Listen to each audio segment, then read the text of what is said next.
Hello, welcome to TL Studios. Please don't scroll up because you have amazing and interesting news all over Ghana for you and even beyond. Well, let me go straight. Okay, so from the very beginning, when the president, John Dramani Mahama, was inaugurated at the Black Star Squares, I knew there was so much fire on the mountain.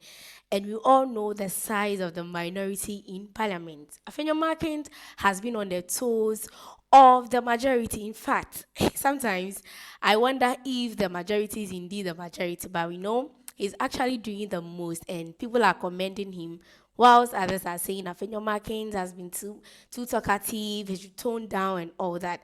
But well, that's not why I'm here. I'm here because of the ministerial vetting.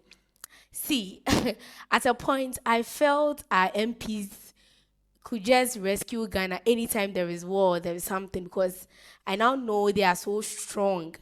Like, they are very strong. Look at how some were even raising chairs, tables. Wow. That was so interesting. So when there is something and then we need soldiers, I think we can go for our MPs because they are strong and they can do it.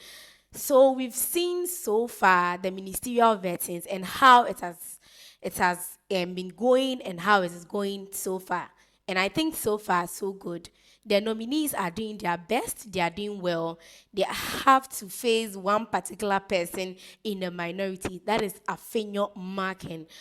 The first set of ministerial nominees, that is Ato Forcing, that is the finance minister, Dr. Dominic Ayin, that is the Minister for Justice, and the rest. In fact, it went well. We saw how they delivered. Ato Forcing, who has been the Deputy Finance Minister, former Deputy Finance Minister, under John Dramani Mahama some time ago, we never expected him to be the Finance Minister, but well, I think he has delivered well. He said he will cancel one or two taxes here and there from the previous government, which we are looking forward for him to do that. That's the betting tax and the e-levy and COVID taxes and all that. He has promised Ghanaians they'll be taking off all those taxes. And then I also heard from him that they'll be bringing back the toll, which was cancelled or was stopped by the Nana Dankwa Akufo-Addo administration. So on the spot, he has actually done well. He has shown his intelligence, and well, Ghanaians are really commending him. And we hope and we believe that he can actually put those words into action, because action speaks louder than words. Well, let's go to Minister for Justice like Dominic Ayin. He has also said a lot, and we believe and we are hoping that he also do well. Do you actually know that there are some cases that was against the NDC when they were in opposition under then another Dankwa Akufo-Addo, and I'm hoping that from his gestures and what I'm hearing, what is popping up in the news, he'll be dropping those cases, like the Opunis case, like this. This case has been on for years, almost 7 years or more than 7 years now. This case has been on, and then we also see Jachu Kwesin's case. We also see Oliver Bakavomawo. We see Ofosu Ampof and all that. So as Oma buying a was you bab, so cases every home. Oh well, let's go to Haruna Ijisu. Haruna, in fact, this man is so intelligent. I admire him so much.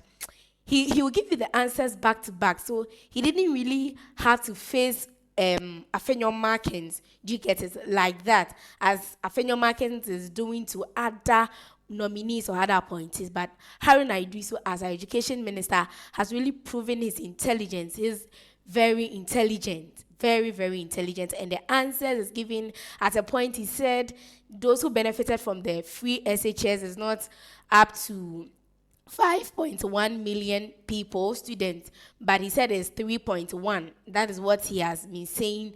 So it means that the previous government has been deceiving us so well. And then we've seen other vetting of the other ministerial nominees. They've done well. So one lady whose vetting was not even long like the others. Now, let me take you to Sam George. In fact, I've been anticipating Sam George's vetting. It was for Sam George. It's what Buano no buy. I think you're marking, and so as a Buano, Eddie Ama Sam George, Jata, and you'll be saying, I'm Megani, I'm Megan Shia. When you am mega who say I'm megano. I was having a answer, Kitwa. You know, Sam George, he also came prepared. But I feel some of the questions the vetting committee and the minority has been asking the appointees are not necessary. Yeah, they are not. Because Afenyo Makin literally asked Sam George this question. People were like, how? How? Why are you asking this question? He asked Sam George to provide the financial details of his school fees and all that. I said, no, I sponsored this myself. So I don't think it is necessary for me to bring it. I said, another shoulder. In fact, we've been anticipating these two vets, and we knew Afenyo Makin had come prepared for Sam George. And we also knew in a way that Sam George is actually prepared for Afenyo Market. And then going straight to one question that hits the internet, boom, everybody was like, hey, what is happening? Yeah, he said, my wife takes care of me. And that was, I could see the wife of Sam George said, why you couldn't? Yeah, because for such an occasion, and then your husband will have to come out to say to the general public, I know it's not only people from Ghana watching, but others, international bodies are also watching the vetting. And so people be like, wow, Sam George's wife is blah, blah, blah, and all that.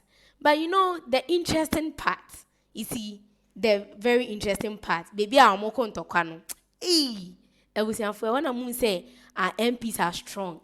We don't need soldiers. We don't need to train soldiers again. Our MPs will do their job for us because someone literally carried a chair. Was sure they are so hey God. That was so interesting. And someone carried tables. In fact, another prayer I heard the speaker, Alban Bagbin, has suspended him and Difia Mekbo and then one other a person, I think there are 4 or 5 or so, who has been suspended from parliament for 2 whole weeks. So the fight need but I understand. I understand the Buha, I understand where it's all coming from. I understand them perfectly well. Look at this instance. You said we are vetting 4 people. We ended up vetting 5. Okay. Now you are telling us you have 2 more people to be vetted, which is Okujeto Ablakwa. As for that man, I'll talk about him later. But let's focus on what actually happened and what caused the fight. Okay. So you are telling us that we will be vetting 4 people. Well understood. We ended up vetting 5. Okay. So no wahala. Now you are saying we should vet 5 people. Minority were like, no. We are not going to do that job because we have to go home. We have, and you know, Okujeto Ablakwa is one of the spotlight for this vetting. And everybody would want to see Okujeto Ablakwa. Yes, because how he has been on the back of the previous government and those governments, he will come out bringing a whole lot of issues against the president and all the former presidents and all that. So far as he has been given a ministerial position, it means that he has a lot of questions to answer, and you want us to vet him at that late hour. That is not going to happen, and it caused a whole lot of fight. Minority, that is the MPP, said they are not going to agree. In fact, there was also omoko intokano de blows, we know in fact, when after the showdown in the vetting room, I saw some of the pictures of the things that has been damaged, and it was quite heartbreaking. Microphones or mube yusu for the other vetting. And you see MPs, the sachet, you see the rice sachet. No, you see carbs, tissues, and all that. So the whole place was messed up, which was not too good. But guys, it has already happened, and I think we enjoyed that shot. I don't want things like that to be happening because Ghanaians are always not happy when there is fights between our MPs, our parliamentary candidates. We are not happy about it because Ghanaians ask this question and say, are they matured? Because they are matured beings. They are matured MPs, member of parliament, representing Ghana, representing all of us. So why should they, something that can be done with understanding, they end up fighting? So when they fight, that means that they don't understand each other. And we've seen other brouhahas in parliament where some people have to end up singing. That is so interesting. Well, we also saw Okujeto Ablakwa. He has done so well. I mean, I saw his briefcase. I was like, hey, this is so serious. If you see the briefcase, Okujeto said, he has come prepared. She said, Wabua no home for Afenyo. Everybody's Afenyo. Everybody is looking after Afenyo market. She said, Afenyo dear. Hi, micro minority leader. He's actually doing well, and I know that NPP will be proud of him because he's putting the majority on their toes. He's really putting them on their toes. Which a briefcase and now okujeto e carry. Here then. Akoya Buan Hopa, and it was such an interesting one. We've seen a candle, we've seen some of the promises made by Okujeto Ablakwa, and we hope that he will stick to his words. Else, Ghanaians will actually deal with him. This is DL Studios. Please don't go anywhere. Thank you.